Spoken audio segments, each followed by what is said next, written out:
TV Alesp transmite ao vivo, a partir de agora, a sessão ordinária desta quarta-feira, dia 20 de setembro. No comando dos trabalhos, o deputado Coronel Telhada, do PSDB.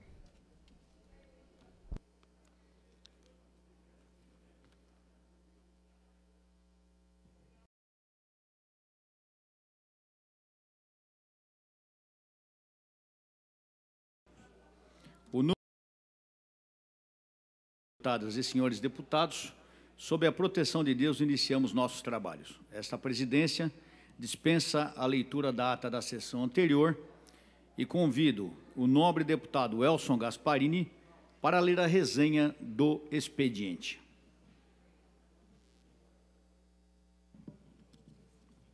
Presidente, deputado Telhada, nós temos aqui uma indicação do deputado Júnior Abrilhante. Ele indica ao governador do Estado de São Paulo, Geraldo Alckmin, que destine investimentos para o fomento da atividade turística no município de Atibaia. Temos também uma indicação do deputado Caio França, indicando ao governador do Estado que inclua o município de Cajati no Movimento Paulista de Segurança do Trânsito do Governo do Estado de São Paulo. São as matérias que temos no expediente, senhor presidente. Muito obrigado, deputado Elson Gasparini. Antes de entrar no pequeno expediente, eu quero fazer uma convocação que chegou para nós agora. Senhoras deputadas e senhores deputados, nos termos do artigo 100, inciso 1 do Regimento Interno, convoco Vossas Excelências para uma sessão extraordinária a realizar-se hoje, às 19 horas, com a finalidade de ser apreciada a seguinte ordem do dia. PL número 268/2016, de autoria do deputado Aldo Demarque, vetado totalmente. PL 380/216, de autoria do deputado Elson Gasparini, vetado totalmente. PL número 670/2016, de autoria do deputado Pedro Tobias, vetado totalmente. O PL 866 de 2016, de autoria do deputado Roberto Engler, vetado totalmente. E o PLC número 10 de 2017, de autoria do senhor governador, que altera a lei complementar número 1211 de 2013, que institui o Plano de Carreiras de Empregos Públicos e sistema retribuitório para os servidores ferroviários da Estrada de Ferro Campos do Jordão, EFCJ. Entrando no pequeno expediente, chamo o primeiro orador inscrito, ao deputado Ramalho da Construção. Vossa Excelência tem o tempo regimental de 5 minutos.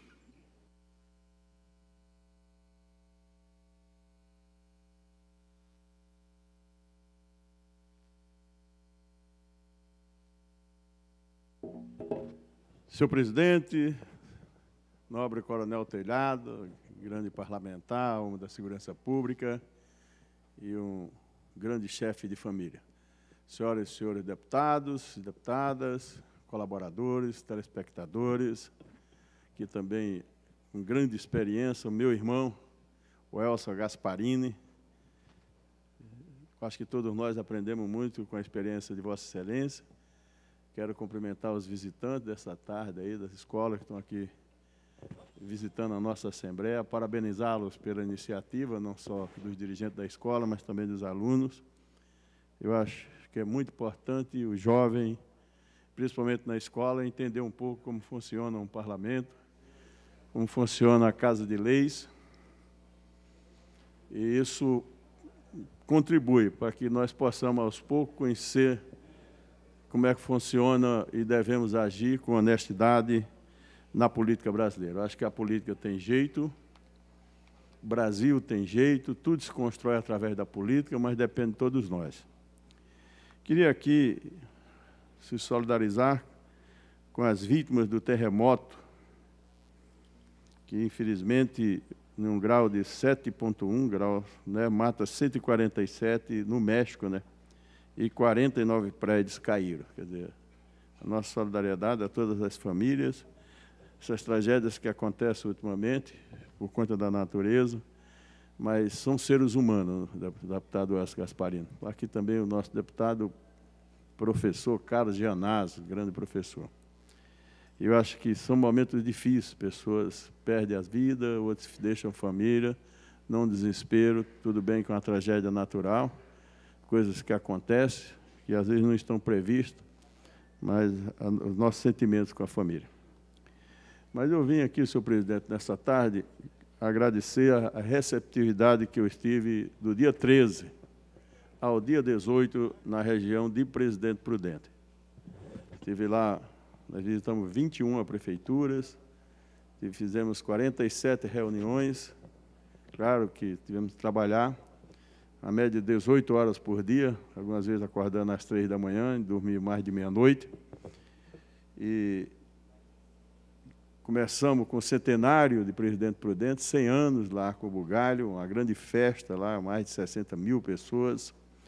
E no outro dia nós tivemos com o nosso querido companheiro, experiente dessa casa, que é o deputado Bragato, que com certeza tem feito muita falta aqui na Assembleia Legislativa. E como o povo de Presidente Prudente e região tem carinho especial por dois homens públicos. Em todas as cidades por onde passei, lembrava do Bragato.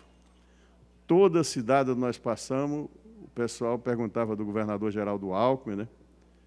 Inclusive por conta desses disse e não disse, ele é o candidato a presidente, o Dória é o candidato a presidente, mas pude em todas as cidades sentir o carinho que o pessoal tem pelo governador. E ali é uma das regiões, deputado Elcio Gasparino, talvez mais pobres e que tem mais dificuldade em todo o nosso estado. Em cada cidade tem a carência de uma coisa. Mas o que eu mais senti, e não sei como fazer, deputado Carlos Gianazzo, são com os assentados. Quer dizer, veja assim, de que adianta assentar 10 mil, 20 mil e não dão condições para as pessoas plantarem, né, vender os seus produtos, não criar uma agroindústria. E eu, às vezes, falei assim, de que vai adiantar a emenda de deputado, que é 2 milhões de reais, quando pagam, né? Para resolver uma situação tão grave como essa, que eu acho que precisavam pensar num projeto de lei de assentamento mais justa. Porque todos os assentamentos por onde eu passei, por onde conversamos com as pessoas, quer dizer, as necessidades são grandes. E muitas das pessoas que estão ali assentadas sequer têm intimidade com a agricultura, sequer têm intimidade com a roça, coisa que eu nasci na roça, até os 19 anos, praticamente, eu fiquei na roça. Eu vim para São Paulo ser servente de pedreiro em 1968. Mas é como pensar para uma região daquela, como é que nós podíamos trazer investimento de fora. Eu, que também estive 11 dias nos Emirados Árabes, e lá se vê um canteiro de obra, 3 turnos, trabalhando a todo vapor, e aqui no Brasil, a construção civil perde 1.200.000 postos de trabalhos diretos, né? E isso significa que entre os 14 milhões de pessoas perderam o emprego. Tem 1.200.000 nossos diretos, mas na cadeia isso chega a quase 4 milhões de pessoas. Quase um terço é por conta da indústria da construção. E se vê um país daquele com tanto dinheiro, e fazendo, plantando, levando terra de outros países, irrigando, tirando sal da água, produzindo tudo lá, e nós estamos no Brasil, como disse Pério Vaz de Caminho na carta do Manuel, que em se plantando de tudo dá, e não se tem um projeto para a nossa agricultura, para a exportação. Pelo contrário, uma carga tributária de 36%, a pior do mundo, porque depois do Brasil, o país que mais cobra é Portugal, 9%, quando nós temos os Estados Unidos, que é isento, o Chile isento, tantos outros países isentos, e quando se cobra uma taxa pouca, né? Lembrando até que em Dubai não tem imposto ainda, parece que vai ter a partir do ano que vem. E aqui no Brasil, metade que você trabalha é para os impostos. Quer dizer, você recolhe muito mais de imposto, e vai desde o município, o Estado e o governo federal, do que se paga de salário para as pessoas. Isso é, infelizmente, cruel, injusto, uma matéria que eu acho que todos os deputados precisavam debater muito. O meu horário está passando, senhor presidente, mais 5 segundinhos. Mas vimos também ali uma reclamação absurda do gás X, que os chineses já estão, inclusive, para entrar na região do Presidente Prudente, explora 5 anos e contamina aquela terra, que vai provocar câncer pela vida inteira, se isso deixar fazer. Todos os prefeitos reclamando, as pessoas que são do meio ambiente reclamando.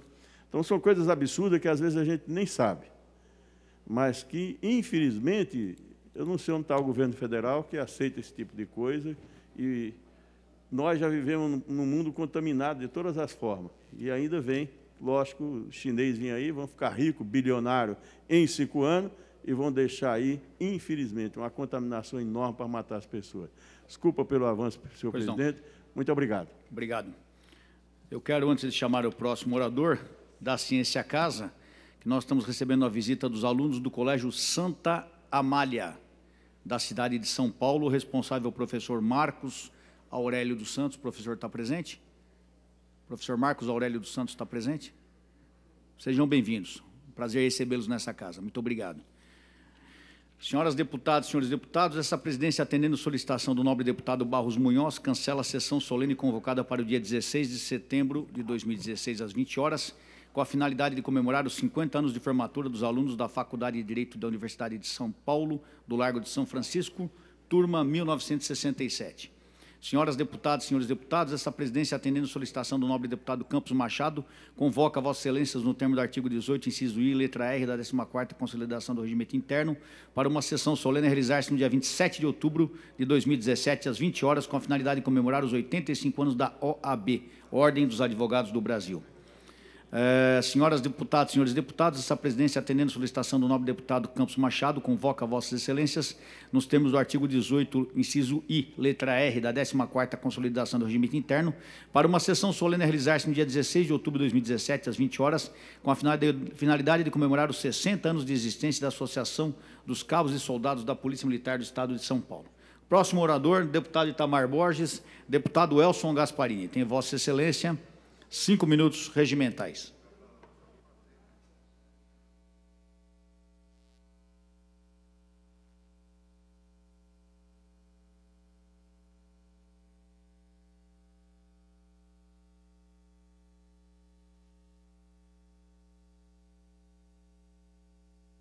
Excelentíssimo senhor presidente, deputado Coronel Telhada, senhoras e senhores deputados. A malandragem tomou conta do Brasil. A imprensa noticiou recentemente, com destaque, que o governo federal deu início a um pente fino no benefício de prestação continuada. É um programa destinado a deficientes de baixíssima renda e veja o que descobriu: 60 mil benefícios irregulares. O cancelamento destas irregularidades possibilitou uma economia de 670 milhões de reais. Vou repetir: o governo federal passou um pente fino no programa Benefício de Prestação Continuada, destinado a deficientes de baixíssima renda, e descobriu 60 mil benefícios irregulares. O cancelamento destas irregularidades possibilitou uma economia de 670 milhões de reais. Dinheiro tem no governo, mas a roubalheira é por demais neste país. O Ministério de Desenvolvimento Social descobriu 17 mil pagamentos a pessoas que já morreram. Como é possível isso? 17 mil pagamentos foram realizados pelo Ministério do Desenvolvimento Social a pessoas que já morreram. Esse absurdo totalizou 190 milhões de reais por ano. Graças a Deus, agora já foram cancelados. Mas não sei se esse dinheiro voltou para os cofres públicos. Também nesta investigação foram identificadas 43 mil pessoas que receberam o recurso, mesmo possuindo renda maior que o valor fixado para ter direito ao programa. Oxe, quem foi que deu direito a essas 43 mil pessoas de receber um recurso que não tinham direito nenhum? O programa atende hoje quase 2.500.000 deficientes e quase 2 milhões de idosos. Sabe quanto custa esse programa? 50 bilhões de reais. 50 bilhões de reais. E desde o ano de 2008 que o programa não era fiscalizado. As fiscalizações do governo federal agora estão atingindo programas como Auxílio-Doença, Bolsa Família e aposentadoria por invalidez. Essa fiscalização já gerou uma renda para o governo de 7 bilhões de reais que estavam sendo roubados. Senhor presidente, senhoras e senhores deputados, isso foi noticiado com destaque pela imprensa nacional e, infelizmente, poucas providências têm sido tomadas para evitar que continue essa roubalheira em nosso país. Quando vinha aqui para usar esta tribuna, eu lembrei do poema de Rui Barbosa, mas de impressionante atualidade. Poderia ter sido escrito hoje, sem mudar uma só palavra. No poema ele começa dizendo: sinto vergonha de mim, por ter sido educador de parte deste povo, por ter batalhado sempre pela justiça, por compactuar com a honestidade, por primar pela verdade e por ver este povo já chamado varonil. Eu sinto vergonha, diz ele no seu poema, sinto vergonha de mim por ter feito parte de uma era que lutou pela democracia, pela liberdade de ser e ter que entregar aos meus filhos, simples e abominavelmente, a derrota das virtudes pelos vícios, a ausência da sensatez no julgamento da verdade, a negligência com a família, célula máter da sociedade, a demasiada preocupação, como eu, feliz a qualquer custo, buscando a tal felicidade em caminhos eivados de desrespeitos para com o seu próximo. E continua o poema de Rui Barbosa: tenho vergonha de mim pela passividade em ouvir, sem despejar meu verbo a tantas desculpas ditadas pelo orgulho e vaidade, a tanta falta de humildade para reconhecer um erro cometido, a tantos floreios para justificar atos criminosos, há tanta relutância em esquecer a antiga posição de sempre contestar, voltar atrás e mudar o futuro. Tenho vergonha de mim, diz Rui Barbosa, pois faço parte de um povo que não reconheço, enveredando por caminhos que não quero percorrer. Tenho vergonha da minha impotência, da minha falta de garra, das minhas desilusões e do meu cansaço. E ele termina o seu poema dizendo: não tenho para onde ir, pois amo este meu chão, vibro ao ouvir meu hino, e jamais usei a minha bandeira para enxugar o meu suor ou enrolar o meu corpo na pecaminosa manifestação de nacionalidade. E termina dizendo: ao lado da vergonha de mim, tenho tanta pena de ti, povo brasileiro. É o poema de Rui Barbosa e que acho que é bastante atual, face ao momento triste que vive a nação brasileira, onde, sem dúvida alguma, a malandragem e a roubalheira tomou conta desse país. E o triste é que há um silêncio dos bons, não reagem para botar ordem e progresso nesse país. Muito obrigado, senhor deputado. Para uma comunicação, presidente. Para a comunicação, deputado Cássio Navarro. Gostaria de agradecer e informar a esta casa que hoje recebemos, com muita alegria, uma comissão dessas mulheres fortes que fazem o movimento do município de Praia Grande. Por isso, gostaria de agradecer Dona Maruca, nossa primeira-dama, que peço que fique em pé, por favor, que é presidente do Fundo Social, assim como a nossa vice-prefeita, a professora Maura Lígia, nossa secretária de Transporte, Raquel, engenheira Raquel.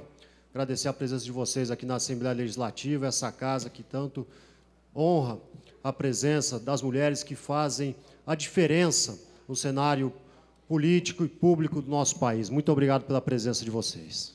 Obrigado, deputado Cássio Navarro. Senhoras, sejam bem-vindas. Muito obrigado pela presença. O próximo deputado inscrito que se encontra no plenário é o deputado Carlos Gianazzi. Eu solicito que o deputado Elson Gasparini assuma a presidência dos trabalhos. Pode ser, para que eu faça os em seguida a palavra. Deputado Carlos Gianazzi, Vossa Excelência tem um tempo regimental.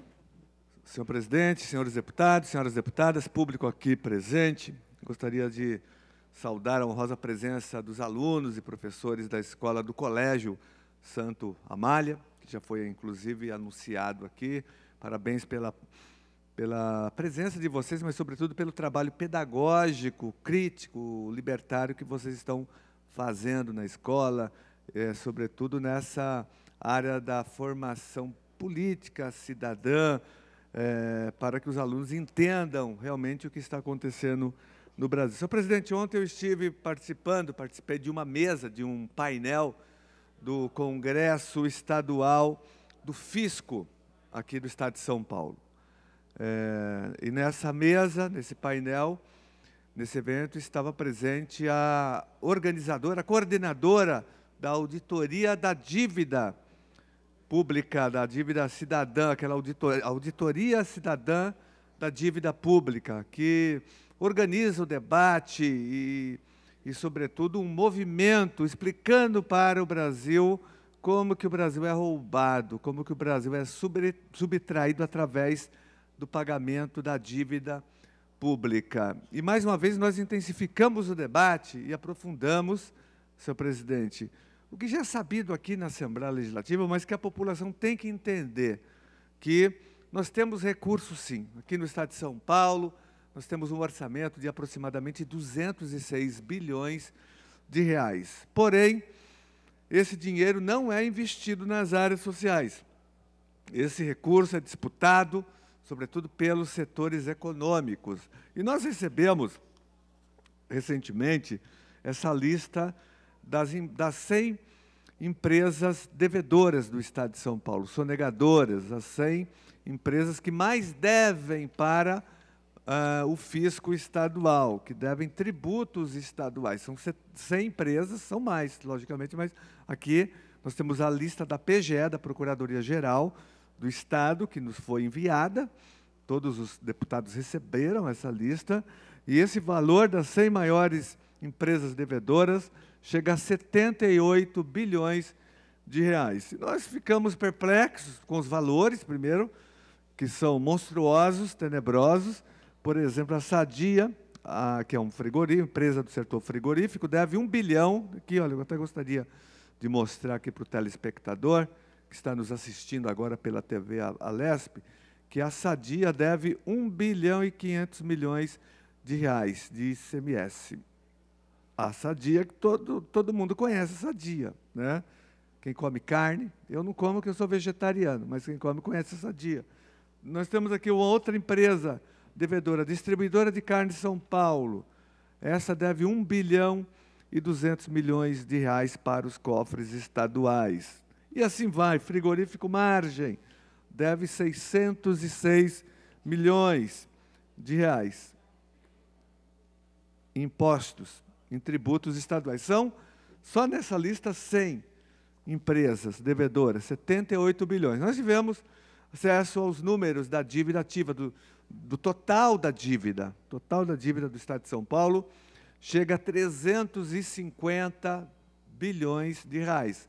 É um valor superior, muito superior, ao orçamento anual do Estado de São Paulo. Agora, o que mais tem nos deixado chocados, senhor presidente, é que essas empresas devedoras dos tributos estaduais também são beneficiadas com as isenções fiscais. Elas têm isenções, benefícios fiscais do Estado, principalmente o setor frigorífico. Imaginem os senhores que essa empresa distribuidora de carne de São Paulo, além de ser devedora, sonegadora, caloteira da calote do Estado, ela recebe ajuda do Estado. Benefício, desconto do pagamento do ICMS. A outra que eu mostrei aqui, que é a mais escandalosa ainda, que é a Sadia, 1 bilhão e 500 milhões, ela recebe incentivos fiscais do Estado. O governador Alckmin, em 2011, publicou um decreto dando benefícios para essas empresas. É algo tenebroso, é execrável isso. São devedoras e ainda são premiadas. O governo Alckmin ainda dá um prêmio para elas sonegarem impostos. Então, sonegadoras são premiadas pelo governo Alckmin. E tem mais uma coisa, senhor presidente, que é mais escandaloso ainda. Essas empresas, esses setores, no geral, financiam as campanhas eleitorais dos deputados estaduais. Financiam as campanhas do governador Alckmin. Aí não dá. Eles privatizaram tudo, privatizaram a Assembleia Legislativa, privatizaram o Palácio dos Bandeirantes, muitas vezes privatizaram os outros poderes também. Assim não é covardia contra o povo brasileiro. Então, senhor presidente, nós estamos fazendo esse debate, esclarecendo a população. Dívida ativa, a população tem que saber. Tem dinheiro no orçamento. Acontece que o dinheiro está indo para os setores econômicos, empresariais, que existe a dívida pública, que é pior ainda. A dívida pública é monstruosa e é ali que está o X da questão. O Estado de São Paulo paga mais de 13% do seu orçamento em dívida pública, que é transferida para o governo, a União, e a União transfere para o pagamento de juros da dívida pública. Aí não tem dinheiro mesmo para as áreas sociais. Depois tem a dívida passiva, que é a dívida do Estado com os servidores, que o Estado retirou, os precatórios. São muitas dívidas. Então, nós discutimos ontem, só para finalizar, senhor presidente, a farsa da austeridade fiscal. Esse discurso que tem que ter ajuste fiscal, austeridade, reforma da Previdência contra os trabalhadores, reforma trabalhista contra os trabalhadores, lei da terceirização contra os trabalhadores, é tudo mentira isso. Na verdade, a austeridade deveria ser em cima dos setores econômicos, porque é para lá que está indo o dinheiro, né? Por isso que nós somos contra a reforma da Previdência, porque não é reforma da Previdência, é destruição da Previdência Social. Essa lei foi aprovada agora, da reforma trabalhista, é um crime contra os trabalhadores. A lei da terceirização é um crime contra os trabalhadores. Aliás, é bom que a população saiba, quem se colocou do lado e quem defende essas reformas do Temer devem ser considerados traidores do povo brasileiro. Se o seu deputado federal votou a favor da reforma trabalhista, da PEC 55, se o seu deputado federal votou a favor da lei da terceirização, ele está traindo o povo brasileiro. Você tem que cobrar dele, é importante que a população saiba quem está do lado dela e quem está contra, quem está beneficiando um governo que está destruindo o Brasil, vendendo as nossas terras, acabando com a Amazônia, retirando direitos trabalhistas, sociais e previdenciários, acabando com a nossa soberania, entregando as nossas riquezas. Esse é um governo corrupto.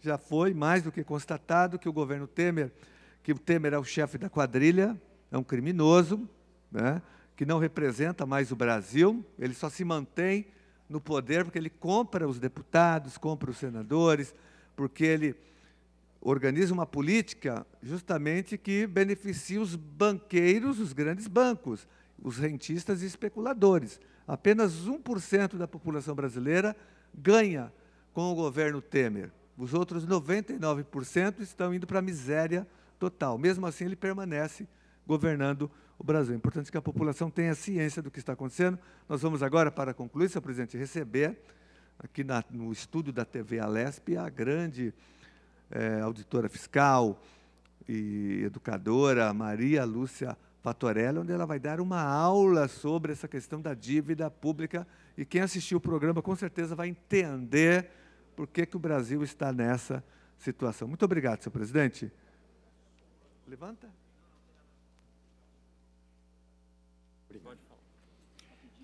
Dando sequência aos oradores inscritos no pequeno expediente, damos a palavra agora ao deputado Coronel Telhada. Vossa Excelência, deputado, tem o tempo regimental para usar a tribuna. Muito obrigado, deputado Elson Gasparini, que preside essa sessão. Senhores deputados, assessores, policiais militares aqui presentes, a todos que nos assistem pela TV Assembleia, a todos aqui presentes, sejam bem-vindos. Senhor presidente, daqui a pouco nós iremos até o Palácio dos Bandeirantes, onde vamos acompanhar a sanção do PLC 04, que foi votado nessa casa. O PLC 04, entre vários assuntos relacionados à Polícia Militar, um dos assuntos que ele trata, senhor presidente, é alterando a idade limite a idade limite para a aposentadoria no policial militar. Antes, a aposentadoria dos cabos e soldados e dos segundo-tenentes era aos 52 anos de idade, ou seja, a idade compulsória. Aos 52 anos, o cabo, soldado e o segundo-tenente são obrigados a se aposentarem na Polícia Militar. Primeiro-tenente com 54, sargentos e capitães com 56 e aí por diante. Só que nós estávamos tendo um problema muito sério. Quando essa lei foi feita, os policiais ingressavam na carreira aos 18, 19, 20 anos, era normal. Até a idade para ingresso era menor. Então, quando chegava nos 52, a maioria já estava com mais de 30 anos de serviço, e aí sim a idade era uma idade competente, ou uma idade adequada para se aposentar. Hoje não. Houve uma mudança. Hoje as pessoas que ingressam na Polícia Militar, muitos ingressam até os 30 anos. A idade limite para ingresso na Polícia Militar, hoje também, através da lei de ingresso votada nessa casa com emenda nossa e do Coronel Camilo, é 30 anos de idade. Ou seja, o cidadão que ingressa na Polícia Militar aos 30 anos, quando ele atinge os 52 anos de idade, ele está com 22 de serviço. Ele era obrigado a se aposentar. E a pessoa não quer se aposentar porque é jovem ainda, perde os quinquênios, perderia várias promoções e vantagens da carreira. E havia uma grita geral da tropa no sentido de que se alterasse essa idade limite. E logo que nós assumimos aqui como deputado, senhor presidente, nós fizemos uma indicação ao senhor governador do estado propondo a mudança da idade limite para os 60 anos para todos os policiais militares. E eu vejo com muita alegria que a nossa indicação foi aceita, porque após nós fizemos isso ao senhor governador, ao senhor secretário de Segurança Pública, ao senhor comandante-geral à época, e nós vimos que a nossa indicação foi estudada, foi trabalhada e hoje é uma realidade. O PLC 04 foi aprovado e vai ser sancionado agora pelo senhor governador, estaremos lá presente, passa a ser uma lei onde o policial militar, a idade limite para a aposentadoria compulsória, passa a ser os 60 anos. Isso não impede que, de repente, o policial que entrou com 20 anos, ao completar 30 anos de serviço, com 50 anos de idade, ele se aposenta, não há problema nenhum. Não é que o cara é obrigado a ficar até os 60 anos, mas para aqueles que desejarem ficarem até os 60 anos, há essa possibilidade hoje. Então, é uma alegria que nós vemos, porque nós estamos trabalhando aqui para vantagens, direitos dos policiais, e quando nós vemos um dos nossos trabalhos sendo concretizado, ficamos contentes por saber que está valendo a pena trabalhar pela população, pelas forças de segurança, entre outras leis que nós temos aprovadas. Essa é mais uma lei que nós trabalhamos. Então, quero agradecer aqui a todos os deputados que trabalharam pelo PLC 04, agradecer também ao presidente da casa, o deputado Cauê Macris, as lideranças, e também ao senhor governador por atender esse nosso pleito. Aproveitando para finalizar, senhor presidente, nós, mais uma vez, pedimos aqui ao senhor governador, solicitamos um reajuste salarial para toda a Polícia Militar. Não só para a Polícia Militar, para todo o funcionalismo. A Polícia Militar já vai há mais de 3 anos, quase 4 anos, sem qualquer reajuste salarial. Nós não estamos falando nem em aumento, reajuste inflacional, nem isso tem sido feito. Então, agora à tarde, nós estaremos com o governador, cobraremos novamente, mais uma vez, ao senhor governador, que ainda esse ano dê um bom reajuste salarial para o funcionalismo público, em especial a Polícia Militar, porque esses homens e mulheres trabalham 24 horas pela segurança do Estado e se sacrificam diariamente, como nós temos aqui diariamente vindo, citado o caso de policiais que infelizmente têm morrido, dado a sua vida no cumprimento do dever. Senhor presidente, é isso, muito obrigado. Pela ordem, senhor presidente. Havendo acordo de liderança, eu solicito o levantamento dos presentes trabalhos até às 15 horas e 30 minutos.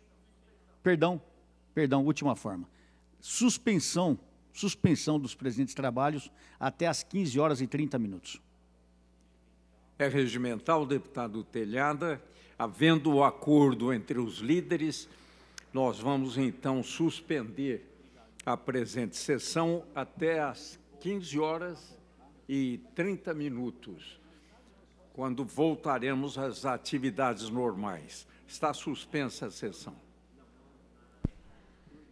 Encerrados os trabalhos aqui em plenário, que retornam às 3h30 da tarde, você segue com a programação da TV Alesp.